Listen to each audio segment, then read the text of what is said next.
waxaa laga soo qabtay magaalo Birqodo oo qabale u dhow hoosaale iyo wax noocaas ayaa la dhahay baan u maleyn marka waxaa la samaynayaa mararka qaarkood xilliyada qaboobaha ayaa qol yar oo sibir ah inta dharka laga saaro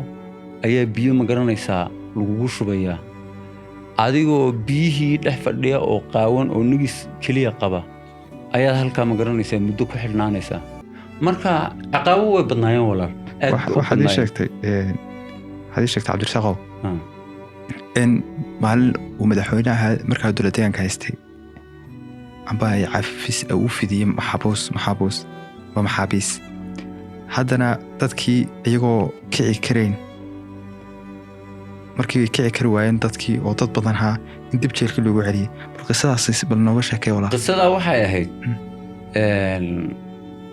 waxaa la rabay maxaabiista in la sii daayo imise tiradooda gaadhis 1300 baa markaa la soo maray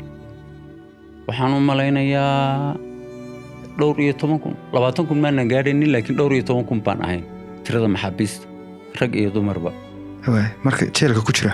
ku jira inta la cafiyay mise 1300 baa markaa la soo xulay 1300 ee la soo xulay lahaa la sii daayo 900 baa ma garanaysaa dabada ku socotay oo gurguurinaysa kici kar weyday oo kacayni wuu yaabay deetana dadkan uu soo wada gurguurinaya maxaa dhacay buu yiri ma kici karaan oo lugaha laga hayaa buu yiri markaasuu yiri dadka noocan ah ma sii daynayno bulshada arkaysa markaa camal deha wuu ku celiyey wuxuu yiri cafiski ma jiro dib ha loogu noqdo xabsiga markaa ninkii haystay asluubta ayuu xidhay ninkii wuu xidhay komishineer kale la soo magacaabo cusub cuntadii ayaa wax laga bedelay markaa hore waxaan cuni jiray in yar oo canjeero daafe ah oo dee marna la waayay marna la helayay cunto u ahaa qof dhan cunto oo ahayd dadku sida loogii 3 waqti wax cunaan imise waqti wax cuni jirteen haddii la doono maalinkii mar baa laga yaabaa inaad wax cunto 3 waqti baad hal 3 waqti mar baa laga yaabaa inaad 2 jeer cunto 3 waqti oo toos lama helaynin iyada haddaad heshana wax ma garanaysaa beerkaaga gaadhaya ma ahayn marka cuntadii buu bedelay bariis iyo digir in ma garanaysaa loo sameeyo maxaabiista ayuu bilaabay markii ay waxoogow soo yaroonaadeen ayuu yidhi weliba sidan iyagoo lama sii dayn karayo gobol walba basas intuu u soo diyaariyey ayuu yidhi magaaladoodii ha la geeyo intan haddii jigjiga lagu sii dhex daayo ma garanaysaa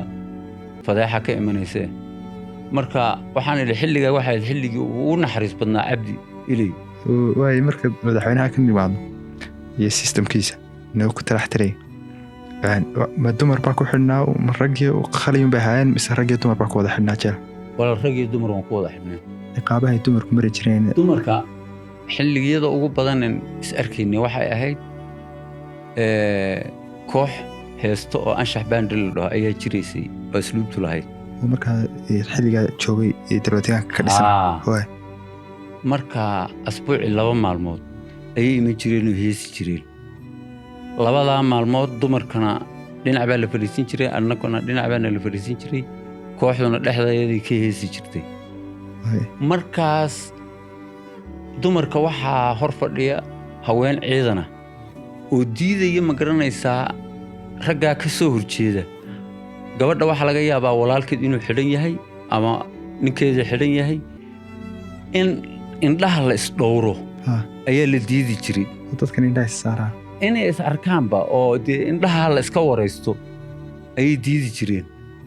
waxaa kale oo la sameeyey aan is arki jiray xilliga ciqaabta xilliga ciqaabta habeenkii waxyaabaha la kulmi jiray habeenkii siq dhexe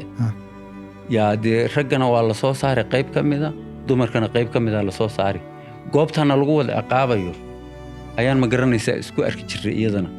2 jeer baa ugu badnayd waxaan is aragnay dumarka kale dumarku ciqaabta marka la eegayo dee ciqaabta gacan ka hadalka dawma adkaysan karaan waxyaabaha adiga aad kooga naxday la xasuusato xilliga ciqaabta aragtaan baad la kulantay ee ka dhex dhacay jeelka ee dumarka guuriba ciqaabta dumarku hayd waxa kamid ah dad wax nooga sheeg walaal waxna waa waxaan arkay waxna waa wax sheeka ah waay wixii sheeka anigu ma soo qaadanayo waxaad aragtay laakiin midda aan arkay waxaa weeyaan markii biyahan nalagu baktiinayay waa lagu baktiinayay dumarkana waay markii bacda madaxa naloo gelinayay oksijiinta nalagu waxaynayay iyagana waa sidoo kale ahaayeen waxaa jiray kuwa ku dhalay meesha oo dumara carruurtii saqiirka ahayd dee ilmo isagoo oo maxbuusa dhashay adduunku ku soo biiray meeshaan ku arkay bay ahayd waay markaa dumarka meesha dhexdooda yani waxyaaba qaldan lagu samaynayaa mise ruux dumar oo xidhan